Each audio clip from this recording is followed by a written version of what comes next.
రోజు ఈ వీడియోలో నేను మధ్యాహ్నం 2 గంటల నుంచి ఈవినింగ్ 7 గంటల వరకు ఏం పని చేస్తానని చూపిస్తున్నా. ఇక్కడ చూడండి, నా చిట్టి తల్లి నేను ఏదో ఒక పని చేసుకుంటూ ఉంటానా, తను కూడా ఏదో ఒక పని చేయాలి కదా. కప్పులోకి వాటర్ తీసుకెళ్లి ఇలా ఆడుకుంటుంది చూడండి. నేనైతే ఒక పక్క పాత్రలన్నీ క్లీన్ చేసుకుంటుంటే తనేమో డ్రింకింగ్ వాటర్ తీసుకెళ్లేసి వేస్ట్ చేస్తుంది. అలా పిల్లలంటేనే అతి చేస్తూ ఉంటారు, అల్లరి చేస్తూనే ఉంటారు. పిల్లలంటే అల్లరి చేస్తేనే బాగుంటుంది కదా, ఏమంటారు. 2 days అయిందండి, బట్టలు ఆరేసి అస్సలు ఆరట్లేదు. వర్షం ఆగకుండా పడుతూనే ఉంది. అయితే గట్టిగా కనపడట్లేదు, లేదంటే అసలు ఆగట్లేదు. తుంపర పడుతూనే ఉంది. బట్టలు అస్సలు ఆరట్లేదు. ఆరినా కూడా చల్లగా ఉంటున్నాయి. బట్టలు ఉతకాల్సినవి ఇంకా చాలానే ఉన్నాయి. ఇక్కడ చూస్తే ఏమో సరిగ్గా ఆరట్లేదు. బయట ఆరేయాలంటేనే వర్షం ఎక్కడొస్తుందో ఏమో అని భయం వేస్తుంది. ఇంకా ఫైనల్లీ బట్టలు అయితే మిషన్ కి కూడా ఈ రోజు వేసేసాను. వర్షం అనేది పడాలి, ఎందుకంటే మన కోసం రైతులు ఎంతో కష్టపడుతున్నారు. వాళ్ళ కష్టానికి తగ్గ ఫలితం రావాలి అంటే వర్షం అయితే ఉండాలి. కాబట్టి వర్షం అనేది బాగా పడాలని నేను కూడా దేవుని మనస్ఫూర్తిగా అయితే కోరుకుంటున్నానండి. ఎప్పుడు కూడా వర్షం ప్రతి సంవత్సరం కూడా పడాలి అనేది ప్రతి ఒక్కరూ కోరుకుందాం. రైతే రాజు అంటారు కదా, రైతు బాగుంటేనే మనం బాగుంటాం. బాగుంటే మనం ఎలా బాగుంటాం అంటారా, అదేనండి. వాళ్ళు పంటలు పండిస్తేనే కదా మనం వాళ్ళు అమ్మినవి మనం కొనుక్కొని తింటాం. అందుకోసమే చెప్తున్నాను. అదే కాకుండా మా నాన్న కూడా ఒకప్పుడు రైతేలేండి, అందుకోసమే చెప్తున్నాను.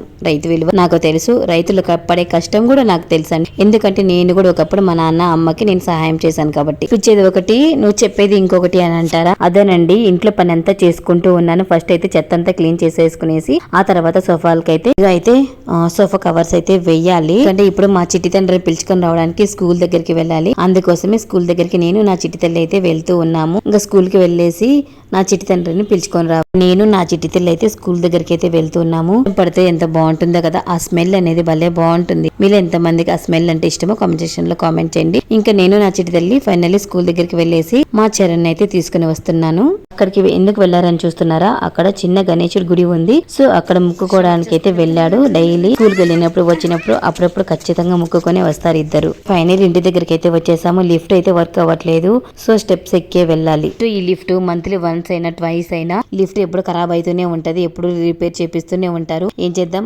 మనము అడ్జస్ట్ అవ్వాలి. స్కూల్ దగ్గర నుండి క్లే అయితే తెచ్చుకున్నారు, అందుకోసమని చూపిస్తున్నారు. నేను వీడియో తీసుకుంటున్నాను అనేసి వీడియోలో చూపిస్తూ ఉన్నారు. చూపించాం మమ్మీ అనేసి. ఇక ఫైనల్ ఇంటికి అయితే వచ్చేసాము. ఇక్కడ సోఫా అయితే నీట్ గా పెట్టలేదు, దానికోసం అడుగుతున్నాడు. నాన్న ఇదంతా క్లీన్ చేశాను, తర్వాత సోఫా కవర్స్ వేసుకుందాము, కాసేపు ఆడుకోండి, హోంవర్క్ రాసేసి ఫ్రెష్ అప్ అయిపోయి డాన్స్ క్లాస్ కి అయితే వెళ్దాము. ఆ లోపు నేను పని అంతా చేసుకుంటాను అని చెప్పాను. సో వాళ్ళైతే ఆడుకుంటూ ఉన్నారు. స్నాక్స్ అయితే ఇచ్చాను, తినేశారు.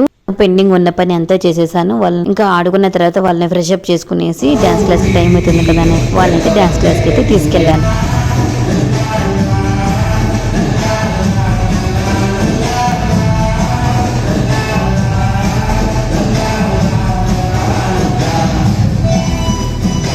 డాన్స్ క్లాస్ అయిపోగానే ఇంటికి మళ్ళీ తిరిగి పిలుచుకొని వచ్చేస్తున్నాను. ఇంకా వర్షం పడుతుంది కదా, తడవడానికి చాలా ఇంట్రెస్ట్ చూపిస్తున్నారు. ఫైనల్లీ ఇంటికి కూడా వచ్చేసాము. ఇంకా వాళ్ళకి ఫ్రెష్ అప్ చేయడము, రెడీ చేయించడము, మళ్ళీ తినిపించడము, పడుకోబెట్టడము, ఇలానే సరిపోతుంది నా రొటీన్ వర్క్. ఫైనల్లీ నా పని అంతా చేసుకునేసి కూడా పడుకోవాలి. ఉంటా మరి, బాయ్, పని ఎక్కువ ఉంది.